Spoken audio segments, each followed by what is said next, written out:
In this video, we're going to describe the midline shift of trig functions, and then we're going to do some practice problems where we put all the different concepts of transformations of trig functions together.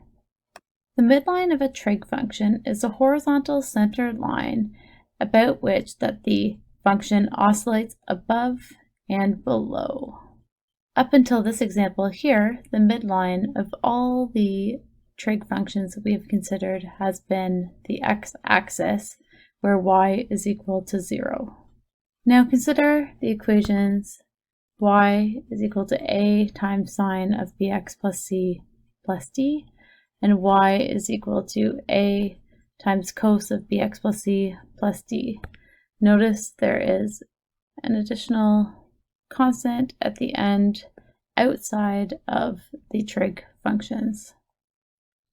And the midline of these equations is at y is equal to d, which describes a line, a horizontal line passing through the point y is equal to d. You can explore the midline shift by following this link to Desmos. In Desmos, we can practice moving the sine function up and down by varying the value of d. So if d is negative, then our midline goes below the x-axis, whereas if it's positive, then it goes above the x-axis.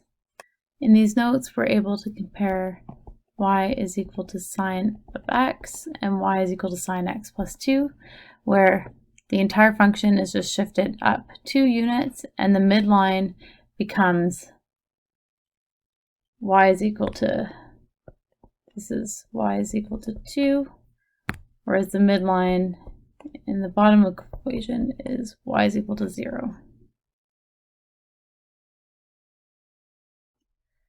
Let's do some practice questions to put all of our knowledge of amplitude, period, phase shifts, and midline shifts together. Okay, recall the general form of a trig equation is given by the following.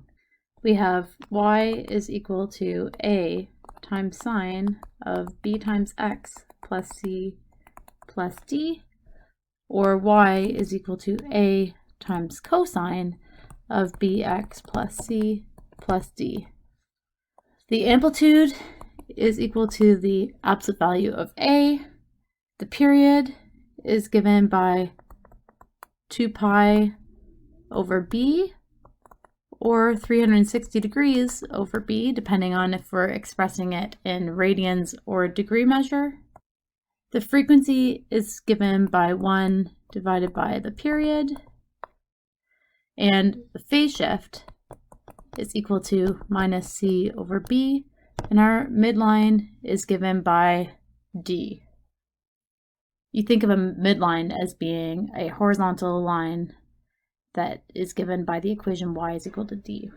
In the first example, we have y is equal to cos of x. We can rewrite this as y is equal to 1 times cos of 1x plus 0 plus 0. So all I've done is rewritten this equation with coefficients of 1 and some constants added in that are 0. So we can see how it relates to the general equation. So a and b are both 1, c and d are both equal to 0. So our amplitude is 1, period is 2 pi divided by 1, which is 2 pi. Frequency is 1 over 2 pi, and we have a phase shift of 0 since c is equal to 0, and midline of midline of 0, where y is equal to 0, or your x-axis. Okay, in the next equation, we have y is equal to 12 times sine of 1/2 x minus pi, and you can add in a d value here, plus 0. So we have a is equal to 12, b is equal to 1/2, c is equal to negative pi, and d is equal to 0. Therefore, our amplitude is 12.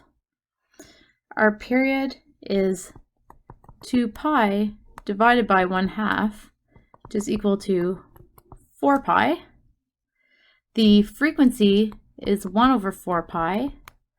Our phase shift is negative pi divided by 1/2, which is equal to 2 pi when reduced, and our midline is 0.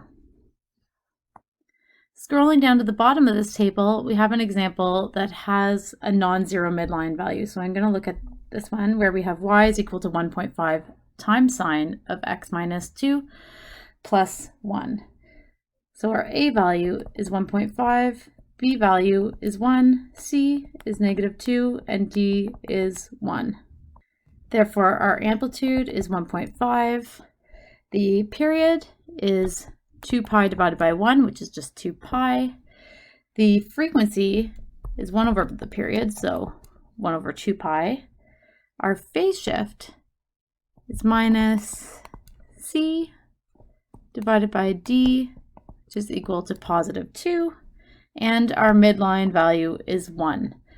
So we would see a horizontal shift as well as a vertical shift in this graph. Pause the video now and try the remaining 2 rows.